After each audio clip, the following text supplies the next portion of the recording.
warm welcome to you. You're listening to The Music Business Buddy with me, Jonny Amos, podcasting out of Birmingham in England. I'm the author of the book, The Music Business for Music Creators, available in hardback, paperback, ebook formats. I'm a music creator with a variety of credits. I'm a consultant, an artist manager, and a senior lecturer in both music business and music creation. Wherever you are, whatever you do, consider yourself welcome to this podcast and to a part of this community. I'm here to try and educate and inspire music creators from all over the world in their quest to achieving their goals by gaining a greater understanding of the business of music. Okay, so in this week's episode, we're looking at how to pitch for sync opportunities. Now, this episode directly follows on from last week's episode where I kind of started to talk a little bit about the kind of basic mechanics of how sync licensing works. So if you're unfamiliar with the subjects such as sync metadata and clearance and all that kind of stuff, do by all means just circle back to last week's episode and have a listen or have a recap, because I'm going to assume that you know about all that kind of stuff as I then go into the next steps. So what we're looking at today are the crucial kind of people to work with. So we're talking about ad agencies, music publishers, broker agencies, also sync agents, film directors, all sorts of different people that you can actually work with. I'm then going to look also at knowing what to quote and also contractual considerations. So this episode now is really geared towards those that have got their music ready and they want to know what to do with it. Okay, let's get going. All right, so it's important to consider which professionals music creators should actually try and be connected with when pitching music for sync opportunities. So let's start with sync agents, right? So they're probably the most accessible. Licensing agents or sync agents, it's the same thing, right? They're probably the most accessible professionals in the list that I'm going to go through. It's their job to basically build a library of music that can be accessed by music users who then identify the songs that they wish to license, right? So sync agents are always keen to explore new creative talent that can help them to find good matches for what their client base of music users are looking for.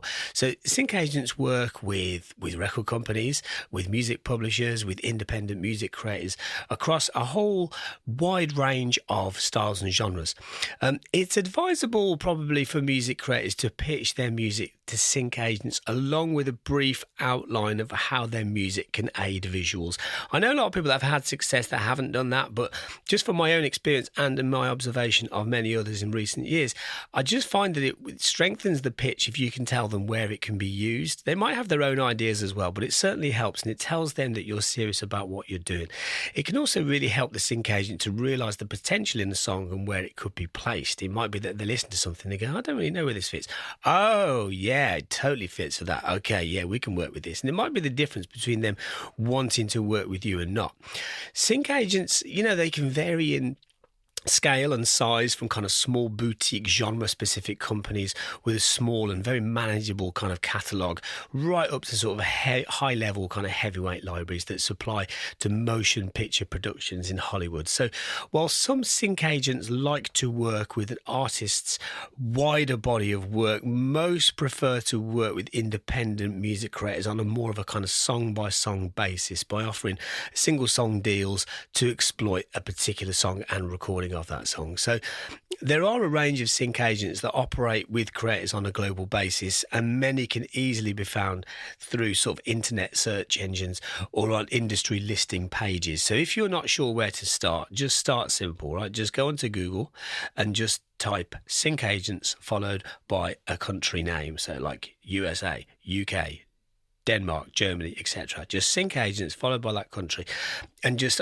skip past all the sponsored stuff. That'll be like the first 4 or 5 answers, and then from there you'll start to get a stronger indication as to who the right people might be. And by all means, of course, go past the first 1 or 2 pages of Google, and then you'll start to kind of, see a lot more detail. You'll start to come across forums as well as the actual libraries themselves.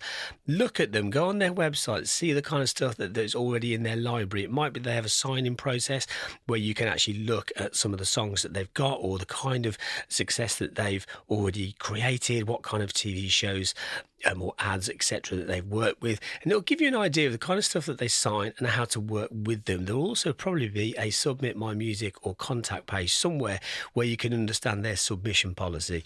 I would recommend reading that because sometimes, some people like to receive files, some people like download links, stream links, whatever it is. Be sure to look at their submission policy, and that is a great place to get started with this.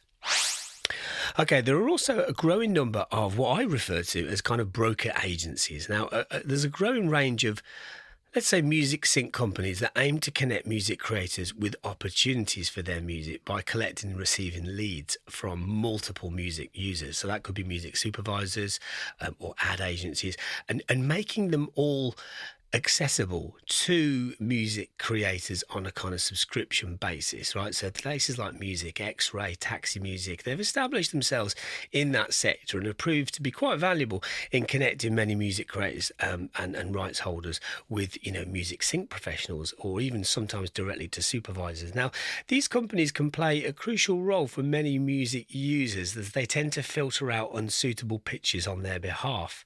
So there's a growing trend for many brokers to kind of implement their own diagnostics, let's say, which determine the mood, theme and genre of a song, and to offer services like, a review function to determine the potential of a song pitch, together with sort of additional option of pitching songs to multiple music users.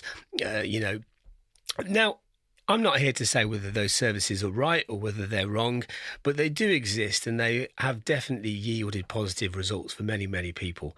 If you don't know anybody at all, you have no contacts, no network whatsoever, it can be a good place to start. Now, those types of agencies usually require some kind of subscription to their service and sometimes even a split on license fees.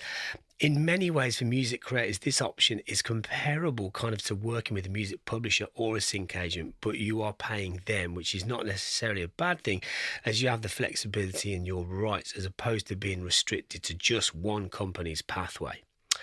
Hope that makes sense. Okay. Music publishers. So there are a range of kind of avenues that a music publisher can exploit. Including TV companies that create programming for cable and network channels, etc. Also film production companies, ad agencies, video game companies, also, corporate campaigns and much more. So either a music publisher will be licensed by a rights holder, so a songwriter, to exploit their music for sync opportunities, or a songwriter will have assigned copyright control to a music publisher, right? So in both cases, the music publisher will look to exploit songs or instrumentals for commercial purposes in a way that ensures both that they and the creators of the music actually benefit. So the music publisher will also generally look at how best to administrate and collect on back-end royalties from the use of songs in media projects. Now, traditionally, music publishers would not have expected to have seen any of the kind of upfront license money for the use of a recording, but in recent years, many independent music publishers have begun, I've noticed, to start taking a commission on the licensing of a master recording if they find the final placement, right, rather than a sync agent. Now, this is especially true for music creators who are not signed to a record company, i.e., the artist is the rights holder of the recording. Now, this is something that can and should be negotiated in the agreement, ideally, between a songwriter and a music publisher. Fundamentally, the music publisher will seek a partial split of the copyright of the song and split any of the fees that are attached to the use of the song rather than the use of the recording. But I have noticed in recent years that there has been a shift there. Okay, on to music supervisors. Now, they are the undeniable holy grail of the sync business. So music supervisors, if you've never heard of that role before, they are basically responsible for selecting and sourcing songs for TV and film. They're at the very, very kind of top of the chain of gatekeepers and are highly influential in their positions. So music supervision is very much an art form and a very admirable one at that. If you think about, the tension and grit of a show like Peaky Blinders, for example, and then you look at the lady that did the supervision for that. His name's Amelia Hartley, who I had the pleasure of interviewing a few years ago.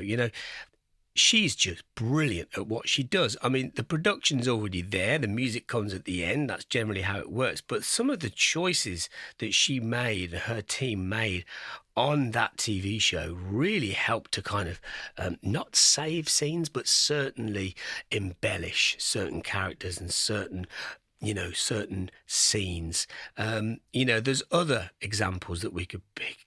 For example, if we look at the dramatic, regal curation that won Alexander Patsavis her Emmy nomination for her supervision on Bridgerton, or Nora Felder's superb choice of Kate Bush's Running Up the Hill on season 4 of Stranger Things. These are all examples of that discipline, right? Just that the art form of knowing kind of what works where and for what purpose. It's something which, there are many music supervisors that are music creators as well, so they just have that kind of that musical nous to them. But there are many that aren't, that are just massive music fans. Either way, there are many people that do that role now that do it brilliantly, and the discipline of kind of knowing which songs to choose and where to use them is defined really by finesse and a sublime vision of how music is actually used. So music supervisors, they can break an act and change the course of a creator's career forever, really. They are considered to be, the hardest people to get responses from due to the sheer number of people vying for their attention, and their duties include not only actually sourcing the music, but also creating the path for the usage. So that sometimes would, include, obtaining a clearance on the recording rights with record companies, or negotiating rates of pay for, composers and publishers, while also trying to remain within a project's budget, right? So that's quite, a difficult task. There's various other parts to the role than that, but, also to locate and to identify, actually locating and identifying suitable songs, and finding who the rights holders are. It's a difficult, long task, and supervisors can often use a sort of more filtered search to their approach, which is why a music creator's metadata is so important.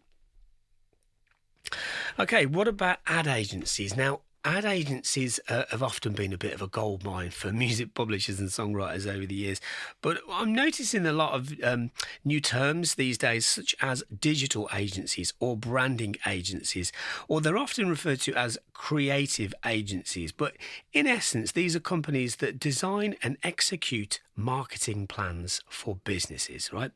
So that's their core aim, and music is a part of that. So promotion and marketing techniques can, take a range of sort of dynamic forms in the modern era, but the basic principles relate to building awareness of a business and its product or service. So one of the most effective ways to actually achieve that, of course, is through music, which makes these kind of companies key gatekeepers when it comes to opportunities for music creators.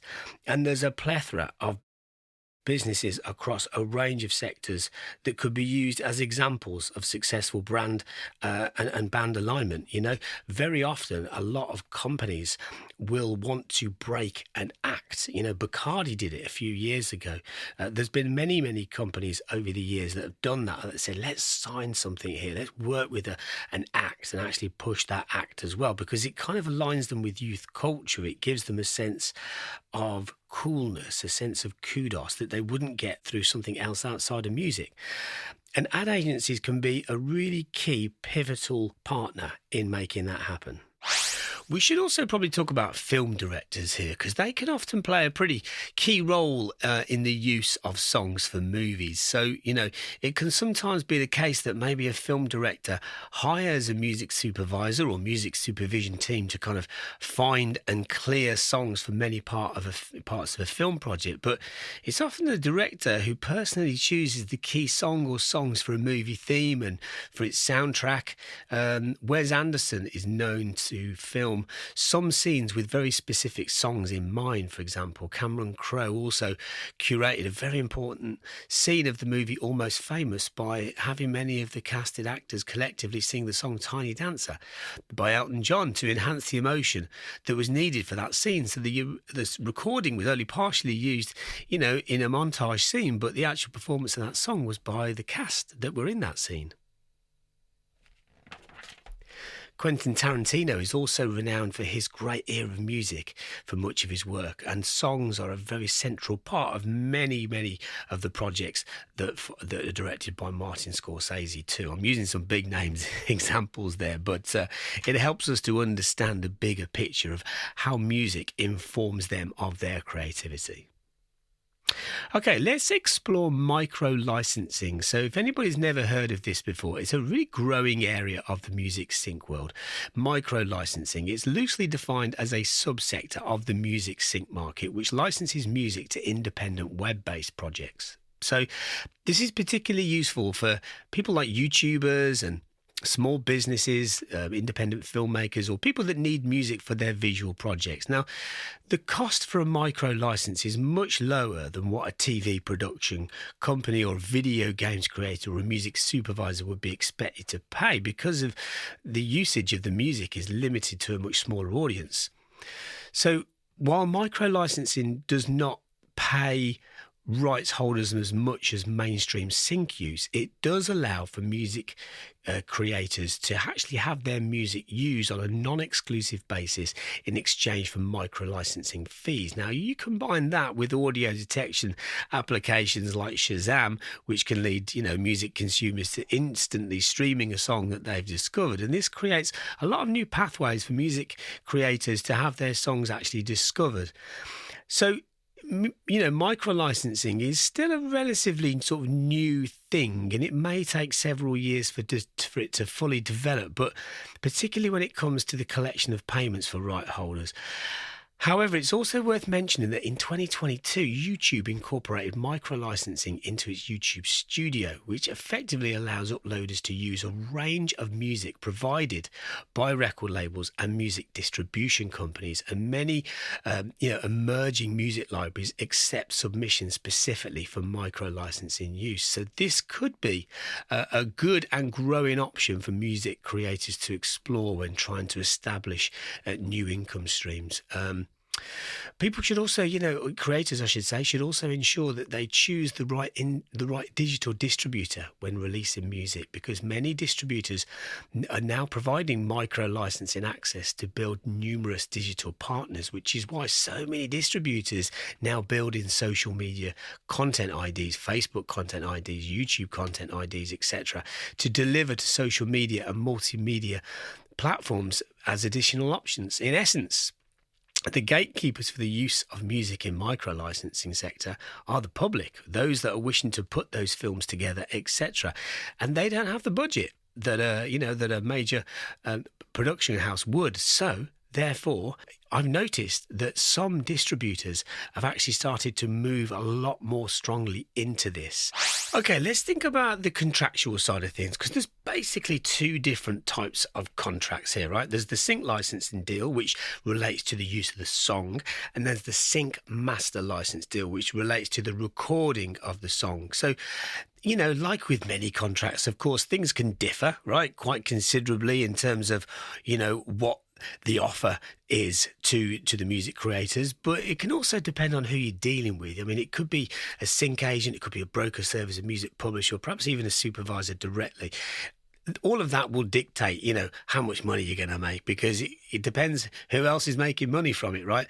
But let's look at sync agents, right? So many sync agents will look to secure 50% of the upfront fee that the music user is paying, with the other 50% going to the rights holder or the independent music creator.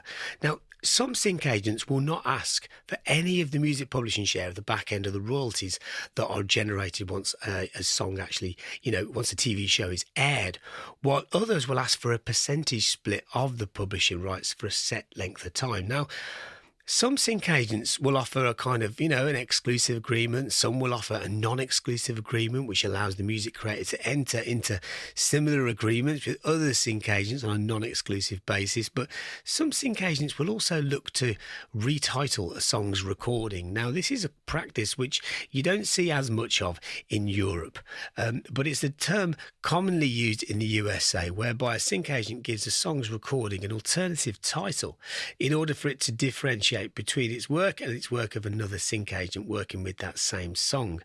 So this means that a music creator can have one song with multiple titles with different publishers. Now, I'm not encouraging you to do that, by the way. In fact, if anything, I would encourage you not to do that, because it's a bit of a dated and tired kind of concept now, especially in the age of kind of algorithmic detection of a song's identity. I mean, before long, widespread advanced software technologies, which already exist, right, will start to probably erode that type of practice. So it's not advisable for creators to consider that as a sustainable option. But the reason I've mentioned it here is because there are a lot of publishers and sync agents that still do that.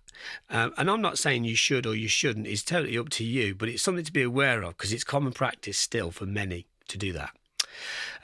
A publisher's primary interest, of course, right, will lie in the actual exploitation and collection of a song's use, right, while a record company's interest will lie in the use of the recording. But, of course, both generate fees and royalties.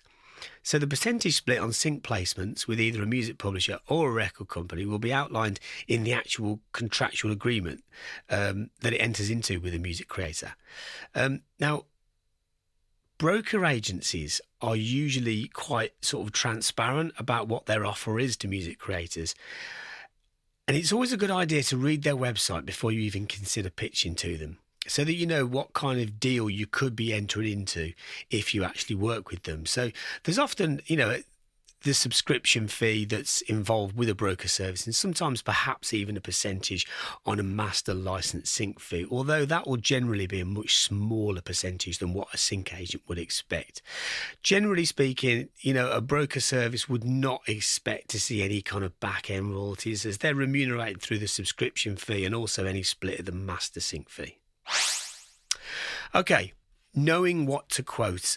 This can be a challenge. I've been put on the spot a few times with this one over the years.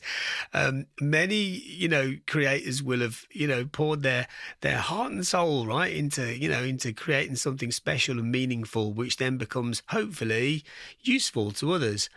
And it's difficult to suddenly expect to put a price on that. However, it's a business, right? It needs to be done, as cold as that may sound. Now, it may well be that you have to quote on sync fees only if you work directly with a music supervisor or a director. And this is where working with a sync agent or a publisher can kind of come in handy, because you don't have to worry about that. Generally, they'll be there, negotiating on your behalf. But let me tell you what I do, right? See if this is useful to you, right? So there have been a couple of situations in recent years where, someone said, okay, what do you want to charge for the use of this song? And I kind of sit there and think, I have no idea. But I don't want to say that, right? So instead I will say, what budget are you working towards? Because what that does is it takes the pressure off you and it shifts it directly back to the client. And also, there definitely will be a budget, right? Because there always is. So, song selection and clearance is often the last part of the completion process in television and film. And there will almost certainly be a specific budget in mind. And budgets can vary dramatically, by the way, depending on, what the project is actually going to be used for. A small indie flick will be different from a Hollywood blockbuster, but there's also everything in between. And it's unlikely that you'll have any idea what the budget looks like for the whole project, or how much of that budget has already been spent. But if you start by quoting too low, your offer will be gratefully accepted, of course. But even trying to gauge a ballpark figure can be difficult if you have no idea of the intended use of the song.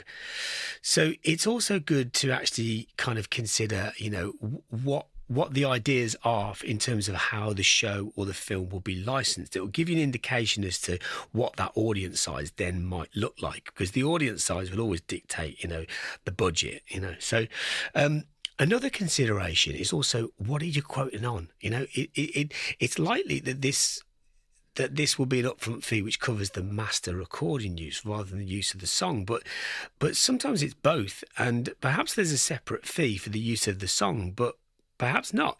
Some music supervisors know that songwriters and music publishers will collect their royalty revenues through their PROs, and therefore the budget only covers the use of a recording. I mean, that's kind of wrong, right? And it's something that a lot of publishers have tried to battle with over the years, but it's a common thing, because a lot of music supervisors will say, we don't want to pay for that, because, we don't want to pay for the use of the song, because they're going to make their money not through us, but through their PROs once it's collected. So why do we have to pay for that song? I mean, I'm not saying that's the right thing to do. I don't think it is, but but they're definitely well aware of how that works, which will then, of course, bring down the cost of the upfront fee for a song very often. But it's of course very important to be clear, about this, because it's difficult to know what to quote if you don't know what you're quoting on.